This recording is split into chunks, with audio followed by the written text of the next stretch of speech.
Hey guys, আজি হৈছে আমাৰ চেমিনাৰ। আচলতে এইটো টিহু কলেজত আমাৰ লাষ্ট চেমিনাৰ হ'ব। তো এতিয়া চেমিনাৰ যিহেতু আমি বেছি কথা নকয়, আমাৰ ৰিচৰ্চ পাৰ্চনজনে কি কি কথা ক'লে তাকে শুনো বলক। সকলো বস্তু চৰকাৰে নিয়ন্ত্ৰণ কৰিব। তুমি কি ক'ত পঢ়িবা, কি পঢ়িবা, চৰকাৰে চব বস্তু চৰকাৰে নিয়ন্ত্ৰণ। তোমালোকে এটা নিশ্চয় কথা শুনিছা যে ক্ৰিয়েটিভ ডিষ্ট্ৰাকশ্যন, প্ৰত্যেক মানে নতুন বস্তু এটা আৱিষ্কাৰ হয়, সেইটো আকৌ তাক শেষ হৈ পেলাই নতুন এটা আহে। যেনে তোমালোকে 3G শুনিছা, আমাৰ প্ৰথমতে 3G আমি পাইছিলোঁ।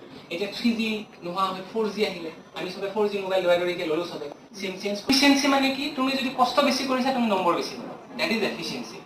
এতিয়া আমি আমাৰ ক্ষেত্ৰত আমি কম যে এফিচিয়েঞ্চি হোৱাই ভাল। কোনোবাই নপঢ়াকে নম্বৰ পাব, আমি পঢ়িম, বেছি কষ্ট কৰিম, আমি নম্বৰ বেছি পাব। আমাৰ চেমিনাৰখন শেষ হ'ল। অলপ আগতে গাইজ মই চিঙৰা, মিঠাই আৰু চাহ খালোঁ, কিন্তু সেইটো ভিডিঅ' কৰিব নহ'ল, সেয়েহে দিব নোৱাৰিলোঁ। আৰু আজিলৈ সকলোকে বাই বাই, লগ পাম নেক্সট ভ্লগত।